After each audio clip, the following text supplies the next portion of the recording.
اور صدر بائیڈن جن کے دور میں یہ وڈرول مکمل ہوا، ان دونوں کی رائے امریکی رائے عامہ سے ہم آہنگ تھی، جہاں یہ تاثر تھا کہ بھئی ہم دہشت گردی کو قابو کرنے میں کامیاب ہو گئے ہیں، ہمارے پاس ایسے ٹیکنالوجیکل ذرائع ہیں جس سے اب کوئی دوبارہ آ کر ہمارے یہاں نیو یارک میں یا واشنگٹن میں حملہ نہیں کرے گا۔ تو کیونکہ وہ نہیں ہے، باقی جگہوں پہ اگر کوئی دہشت گردی ہوتی رہے گی تو اس کو ہم مینیج کر لیں گے۔ اس بنیاد پہ انہوں نے افغانستان سے نکلنے کا فیصلہ کیا تھا، اور ان کا یہ خیال تھا کہ طالبان کو کچھ وسائل فراہم کر کے ان کو اس بات پر آمادہ کر لیا جائے گا کہ وہ اپنا جو بھی تصور اسلام ہے وہ اپنے خطے میں نافذ کر لیں اور باقی دنیا پہ نظر نہ ڈالیں۔ لیکن یہ حقیقت ہے، اگر آپ کو یاد ہو تو میں بھی ان لوگوں میں سے تھا۔ امریکہ کے تھنک ٹینکس میں بہت کم لوگ تھے کہ جو اس بات کی مخالفت کر رہے تھے کہ امریکہ افغانستان سے نکلے، ان میں بھی ایک تھا، اور بڑی زوردار آواز کے ساتھ یہ بات کہہ رہا تھا کہ ایسا مت کرو۔ اگر دہشت گردی کا کوئی واقعہ ایسا ہوا جس کو امریکہ کی قیادت اپنے عوام کو یہ باور کرانے میں کامیاب ہو گئی کہ یہ حملہ ہم پر بحیثیت اجتماعی ہوا ہے اور ہمیں نقصان پہنچائے گا اگر ہم نے اس کا مقابلہ نہ کیا، جس طرح صدر بش نے کیا تھا 9/11 کے بعد، وہ بھی وہ کر سکتے تھے جو صدر کلنٹن اس سے پہلے کیا کرتے تھے کہ کچھ میزائل مار دیے سزا کے طور پر، اور اس کے بعد آرام سے اپنے جنگ کو زیادہ پھیلانے کی کوشش نہیں کی۔ اگر یہ ایک سیاسی فیصلہ ہوگا، لیکن اس کا تعلق امریکی رائے عامہ سے ہوگا کہ کیا امریکہ کی رائے عامہ اس حملے کو بڑا حملہ سمجھتی ہے، اپنے اوپر حملہ سمجھتی ہے، اور اس کے مقابلے میں دوبارہ جا کر افغانستان میں ملوث ہونے پر آمادہ ہے یا نہیں۔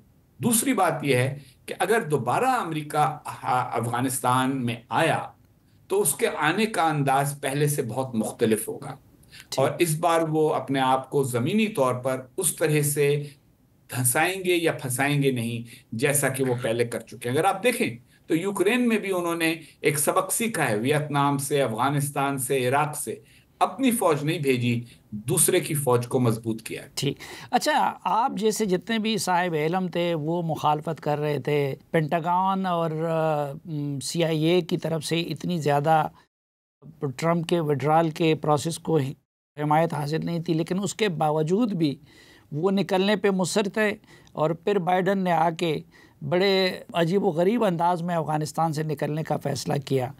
تو میں تو خود کنسپریسی تھیوری پہ آپ کی طرح بلیو نہیں کرتا، اور آپ نے تو کنسپریسی تھیوریز کے خلاف بہت کچھ لکھا بھی ہے، لیکن کہیں ایسا تو نہیں ہے؟ کنسپریسی تھیوری یہ ہے کہ امریکہ جان بوجھ کے نکلا ہے اور اب بھی درپردہ طالبان کے ساتھ مراسم رکھے ہوئے ہیں تاکہ افغانستان، پاکستان، چین اور ان کے لیے ایک دردسر بنا رہے۔ دیکھیں، اگر یہ اتنا آگے اور اس طرح سے سوچ سکتے تو بہت سارے ممالک میں ان کو مشکلات کا سامنا نہ ہوتا، لیکن یہ حقیقت ہے کہ طالبان کے ساتھ انہوں نے مراسم رکھے ہیں، اور وہ مراسم رکھنے کے اسباب یہ ہیں کہ امریکن اب یہ سمجھ چکے ہیں کہ جس خطے میں بھی ہمیں آپریٹ کرنا ہے وہاں یا تو ہماری اپنی موجودگی ہو، یا ہمارا کوئی اتحادی موجود ہو، یا پھر جو لوگ ہمارے مفادات کے خلاف بھی ہیں ان میں بھی کچھ عنصر ایسا ہونا چاہیے جس کے مفادات ہم سے وابستہ ہو جائیں۔ اور میرا خیال ہے اس حکمت عملی کے تحت وہ افغانستان میں طالبان کے ایک طبقے کے ساتھ اپنی انگیجمنٹ انہوں نے برقرار رکھی ہوئی ہے۔ رہ گیا معاملہ کہ چین اور پاکستان کو پھنسانا، پاکستان میں ہمیں بہت یہ پرانی غلط فہمی ہے کہ ساری دنیا جو ہے وہ ہمیں مطلب وہ جو ہے نا مشہور جاٹ کا لطیفہ کہ گیا وہ شہر میں میلے میں تو اس کی پگڑی کھو گئی، جب واپس آیا تو گاؤں والوں نے پوچھا کہ کیا ہوا، اس نے کہا دیکھو ان شہر والوں کو انہوں نے یہ پورا میلہ میری پگڑی چرانے کے لیے لگایا تھا۔ تو ہمیں یہ اس طرز فکر سے نکلنا چاہیے۔ کوئی پاکستان کے لیے اس لیے مشکلات نہیں پیدا کرنا چاہتا کہ اگر امریکہ کو اس خطے میں اسٹیبلٹی کے لیے کوئی پارٹنر چاہیے ہوگا تو وہ کون ہوگا؟ ایران تو نہیں ہوگا، طالبان تو اسٹیبلٹی کے پارٹنر نہیں ہوں گے، انڈیا کے ساتھ اس کے تعلقات پہلے ہی ٹھیک ٹھاک ہیں، تو وہ پاکستان کو اتنا دھکیل کر چین کے کیمپ میں کیوں بھیجے کہ اس کے بعد اگر کبھی اس کو پاکستان کی ضرورت پڑے تو پاکستان کام نہ آ سکے؟ اس وقت ضرورت نہیں ہے، لیکن مستقبل میں تو ضرورت پڑ سکتی ہے۔ اچھا، اس وقت واشنگٹن کے ایوانوں میں پاکستان سے متعلق کیا رویہ ہے؟ دوست کی حیثیت میں دیکھا جا رہا ہے، حریف کی حیثیت میں، یا کہ بالکل اگنور ہی کیا ہے، کوئی ذکر ہی نہیں ہو رہا ہے پاکستان کا جس طرح عموماً ہوتا ہے؟ دیکھیں، آپ جو امریکہ کے یہ علمی جرائد ہوتے ہیں جو جن میں خارجہ پالیسی پر اہم بات ہوتی ہے، جیسے فورن افیئرس، فورن پالیسی، ان کو پڑھا کریں اگر آپ، تو اس سے آپ کو اندازہ ہو جاتا ہے کہ یہاں کن ملکوں پر توجہ دی جا رہی ہے۔ ایک زمانہ تھا کہ ہر دوسرے دن ان میں پاکستان پر کوئی رپورٹ آ رہی ہوتی تھی، خبریں آتی تھیں، ہماری اندرونی سیاست کی بھی خبریں آیا کرتی تھیں۔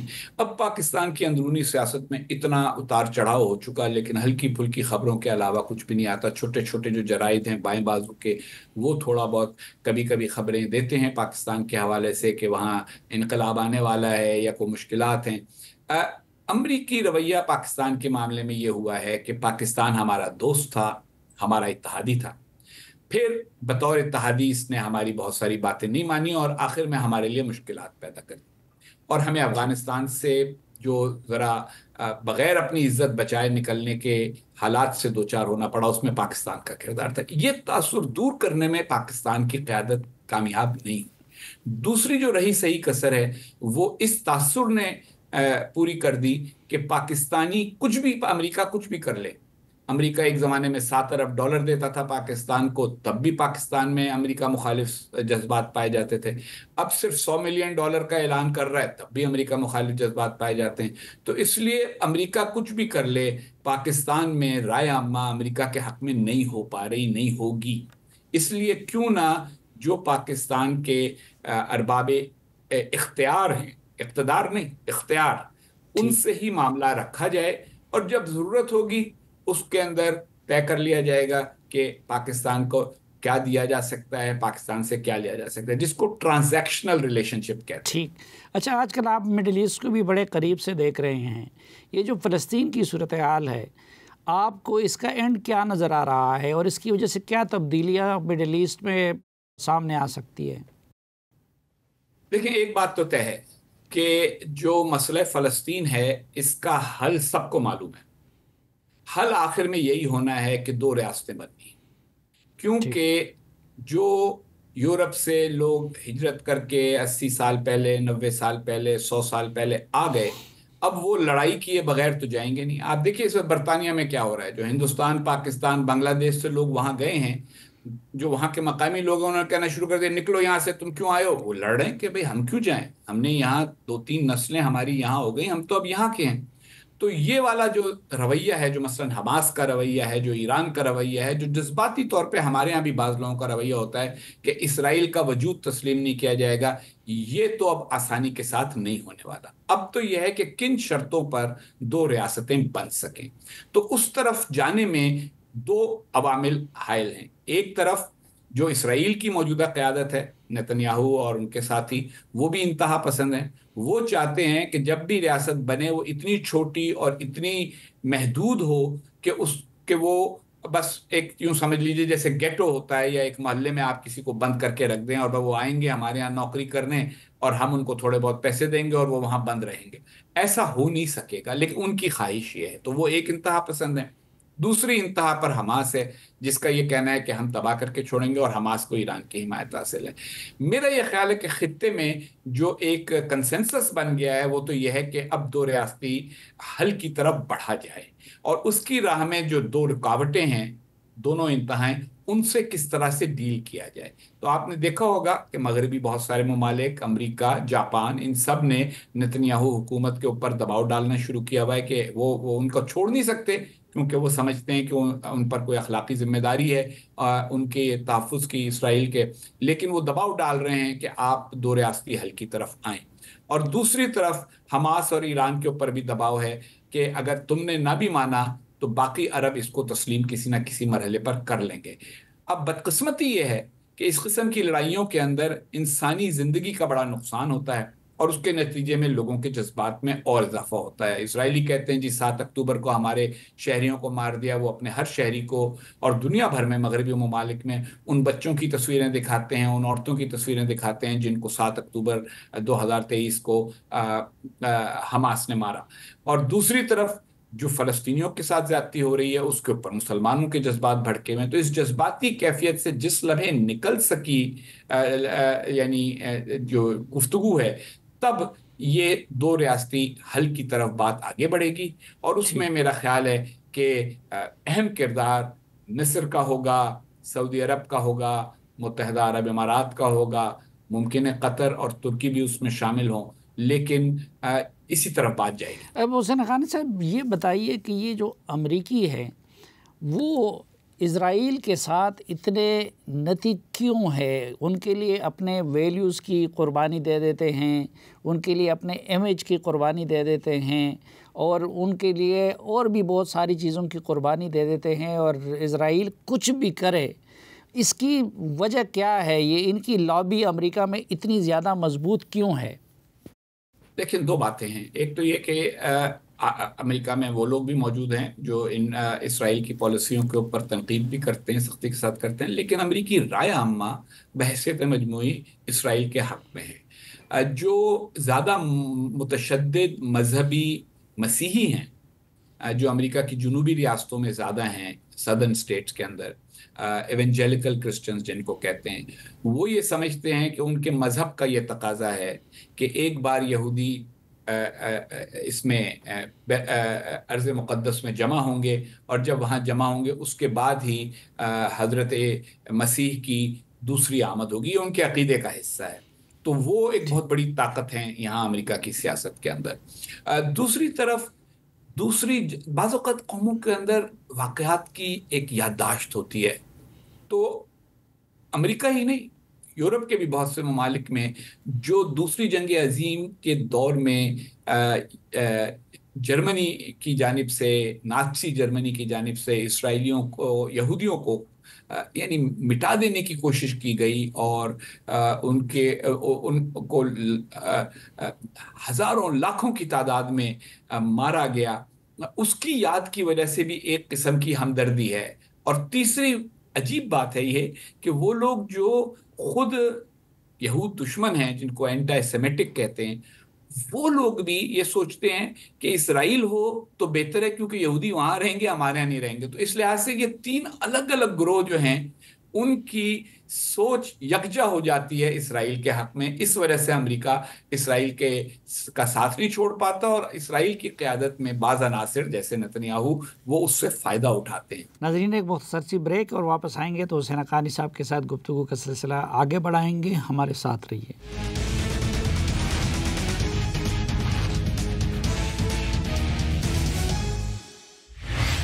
ایک بار پھر خوش آمدید آپ کو جرگے میں۔ آج کے جرگے میں ہمارے ساتھ واشنگٹن ڈی سی سے موجود ہے جناب حسین حقانی صاحب۔ حقانی صاحب، آپ نے تجزیہ پیش کیا دنیا کے مختلف خطوں کا، اس تناظر میں پاکستان کی موجودہ خارجہ پالیسی کو آپ کس طرح دیکھتے ہیں؟ دیکھیے، خارجہ پالیسی اسی وقت کامیاب ہوتی ہے جب داخلی پالیسی کامیاب ہو۔ بزرگ پنجاب میں بہت عرصے سے کہتے ہیں کہ جنہ دے کر دانے انہ دے کملے بھی سے آنے۔ مطلب یہ کہ اپنے پاس کچھ دانے ہونے چاہیے کھانے پینے کے، تو تب پھر آپ جو ہیں، آپ کو دوسرے لوگ کہتے ہیں ہاں جی بس ٹھیک ہے، یہ بڑا سیانہ ہے۔ پاکستان نے بہت سی اندرونی اور بیرونی غلطیوں کے نتیجے میں اپنے لیے یہ مشکلات پیدا کر دی ہیں کہ آپ دیکھیں نا، چھوٹی چھوٹی باتیں ہیں۔ خلیجی ممالک ہیں، انہوں نے ہمیشہ پاکستان کے ساتھ بھلائی کی، لیکن ہمارے ہاں سوشل میڈیا کے اوپر بعض نوجوان ایسے ہیں کہ وہ ان پر تنقید کرنے سے باز نہیں آتے، ان کو گالم گلوچ کرتے ہیں کیونکہ وہ ان کی مرضی نہیں پوری کر رہے۔ امریکہ کے معاملے میں پہلے ہی عرض کر چکا ہوں، امریکنوں کو یہ تاثر ہے کہ ہم کچھ بھی کر لیں ہم سے نفرت کی جائے گی۔ بھارت کے ساتھ جو ہمارا معاملہ ہے وہ آپ کو اور مجھ کو دونوں کو پتہ ہے۔ اب ایسی صورت میں خارجہ پالیسی چلانا کو آسان کام نہیں ہے۔ جو لوگ چلا رہے ہیں ان کو میری طرف سے بس یہی کہیے کہ ایک مشکل گاڑی کو ہلکا پھلکا وہ تھوڑا بہت چلاتے رہتے ہیں۔ پاکستان کو کچھ بڑے بڑے فیصلے کبھی نہ کبھی کرنے ہوں گے۔ پاکستان کو یہ تاثر ہمیشہ کے لیے دور کرنا ہوگا کہ پاکستان گلوبل جہاد کا مرکز ہے۔ پاکستان کو یہ تاثر ختم کرنا ہوگا، اور پاکستان کو اس میں سے نکلنا ہوگا کہ پاکستان جو ہے وہ جب چاہے بھارت کے خلاف جہادی نلکا کھول سکتا ہے۔ یہ بند ہونا، یہ جب ختم ہوگا تو پھر پاکستان کے لیے بھارت سے بات چیت کی گنجائش شروع ہوگی۔ دوسری طرف پاکستان کو اپنی آپشنز اوپن رکھنی چاہیے۔ ہماری آپشنز اب اوپن اتنی نہیں رہیں۔ پاکستان کا جو مثلا یعنی بین الاقوامی قرضہ ہے، اس کا تقریباً 30% جو ہے وہ ایک ملک سے ہم نے لیا ہوا ہے، چین سے۔ تو آپ ایک ملک کے اگر اتنے مقروض ہوں گے تو آپ کو اس پر بہت زیادہ انحصار کرنا پڑے گا۔ رہ گیا چین کا معاملہ، تو اگرچہ ہمارے ہاں ایک چین کے لیے بہت رومانس ہے، لیکن حقیقت یہ ہے کہ پاکستان کی چین کے لیے اہمیت کیا ہے، اس پہ غور کریں۔ وہ اہمیت یہ ہے کہ چین بھارت سے براہ راست مقابلہ نہیں کرنا چاہتا۔ اس کی تجارت بھارت کے ساتھ ابھی تک بہت اربوں ڈالر کی تجارت ہے۔ وہ تو یہ چاہتے ہیں کہ اگر بھارت پر دباؤ رکھوایا جا سکے پڑوسی ممالک سے تو کیوں نہ رکھوایا جائے۔ تو اگر پاکستان بھارت سے لڑنے کے لیے وہی جو امریکہ یوکرین کے ساتھ کر رہا ہے روس میں، کہ روس کے مقابلے میں یوکرین کو کرو، یوکرین اور روس کی پرانی کشمکش ہے، اسی طرح سے بھارت اور پاکستان کی کشمکش کو ہوا دو۔ اس کا کوئی پاکستان کو فائدہ نہیں ہے، مگر خود پاکستان میں جو اندرونی سیاست ہے وہ اب ایسی ہو گئی ہے کہ سمجھداری کی بات خارجہ پالیسی کے حوالے سے کرنا مشکل سے مشکل ہوتا چلا جا رہا ہے۔ اچھا، یہ داخلی سیاست پہ بھی بات کریں گے، لیکن آپ نے شروع میں فرمایا کہ امریکہ اب چین کو زیادہ خطرہ سمجھتا ہے، تو جب پاکستان چین کے اتنے قریب جا رہا ہے تو کیا اس سے امریکہ ناراض نہیں ہوگا؟ اور ان دونوں کے درمیان پاکستان کس طرح بیلنس کو برقرار رکھ سکتا ہے؟ دیکھیے، پاکستان امریکہ کا اتحادی تھا۔ 1954 سے ہم نے باقاعدہ معاہدہ کیا ان کے ساتھ اتحاد کا۔ جی، ہمارے سپاہی اور ان کے سپاہی ٹریننگ، سامان، ساز و سامان، یہ یعنی سیبر طیاروں جن سے ہم نے 65 کی جنگ لڑی اس سے لے کر اور F-16 تک ہر چیز ہمیں امریکہ سے ملی، بھارت کو نہیں ملی۔ لیکن بھارت نے کہا اچھا ہم امریکہ سے یونیورسٹیاں لے لیتے ہیں، ہم ان کے ہاں ان کی یونیورسٹیوں میں اپنے نوجوانوں کو پڑھوا لیتے ہیں، ان سے IIT بنوا لیتے ہیں۔ سوچنا یہ ہوتا ہے کہ آپ بیلنس اس طرح کریں کہ جس سے زیادہ جو چیز آپ کو بہتر حاصل ہو سکتی ہے وہ آپ حاصل کریں اپنے لیے۔ تو امریکہ سے آپ اقتصادی مفادات حاصل کریں، تعلیم کے لیے یہاں زیادہ سے زیادہ نوجوان بھیجیں جو ہم نہیں بھیج رہے، ٹیکنالوجی حاصل کرنے کی کوشش کریں، اپنی ایکسپورٹ مارکیٹ کو بڑھائیں۔ یہ ہم امریکہ کے ساتھ کرتے چلے جائیں، اور کوئی ان کا اہم سیکورٹی مفاد ایسا نہیں ہے جس میں ہمیں ان سے ٹکر لینی چاہیے۔ دوسری طرف چین کے ساتھ بھی ہمارے اقتصادی تعلقات وسیع ہونے چاہیے، اور ان کے ساتھ بھی ٹیکنالوجی وغیرہ ہم حاصل کرتے رہیں، لیکن اتنا قریب بھی نہ جائیں کہ اس کے نتیجے میں جو چین کو جلانا چاہے وہ ہمیں بھی جلا دے۔ ٹھیک۔ اچھا، یہ جو آپ نے فرمایا کہ پاکستان کو گلوبل جہاد کا مرکز نہ سمجھا جائے، تو کیا اب بھی پاکستان کو گلوبل جہاد کا مرکز سمجھا جا رہا ہے؟ میرا یہ خیال ہے کہ پوری طرح تو شاید نہ کوئی سمجھتا ہو کہ اس طرح ہے، لیکن ابھی تک لوگ اس بات پر پوری طرح قائل نہیں ہو سکے، یا ہماری قیادت انہیں قائل نہیں کر سکی کہ جو جہادی گروپ ہیں پاکستان نے ان کا دروازہ ہمیشہ ہمیشہ کے لیے بند کر دیا ہے۔ اور پھر اس معاملے میں ہمیں اپنے پڑوسیوں کو بہت زیادہ قائل کرنے کی ضرورت ہے۔ آپ کو یاد ہوگا کچھ عرصہ پہلے ایران نے ہم پر الزام لگایا تھا کہ ہم جیش العدل کی حمایت کر رہے ہیں، جو وہاں پہ انتہا پسند متعصب مذہبی بلوچ گروپ ہے۔ اسی طریقے کے ساتھ بھارت ہم پہ مسلسل الزام لگاتا رہتا ہے۔ تو اگر آپ کے پڑوسی آپ سے مطمئن نہ ہوں تو جو دور طاقتیں ہیں ان کا بھی آپ سے مطمئن ہونا مشکل ہوتا ہے۔ ٹھیک۔ انڈیا اور پاکستان کے آپ کو کوئی دروازے کھلتے ہوئے نظر آ رہے ہیں یا کہ نہیں، یہ صورتحال برقرار رہے گی؟ دروازے کھلتے نظر نہیں آ رہے، لیکن میری خواہش یہ ہے اور پاکستان کے مفاد میں بھی یہ ہے کہ دروازے کھل جائیں، اور اس کے لیے دونوں میں سے جو پیش رفت کرے گا اس کو فائدہ زیادہ ہوگا، یہ میں آپ کو بتا دوں۔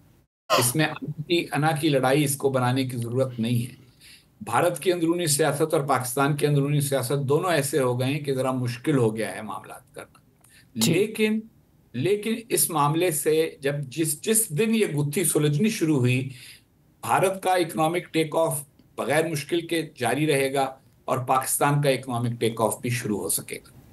ناظرین، ایک مختصر سی بریک لیتے ہیں اور واپس آئیں گے تو صاحب کے ساتھ گفتگو کا سلسلہ یہیں سے آگے بڑھائیں گے، ہمارے ساتھ رہیے۔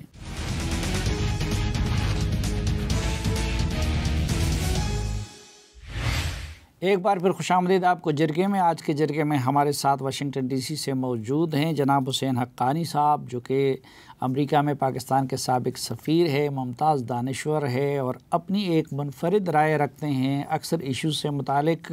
حسین حقانی صاحب، یہ پاکستان کے جو پولیٹیکل کرائسس ہے، آپ کو کیا لگتا ہے کہ اس کا کوئی حل نکل آئے گا یا کہ نہیں، یہ اس سسٹم کو لے ڈوبے گا؟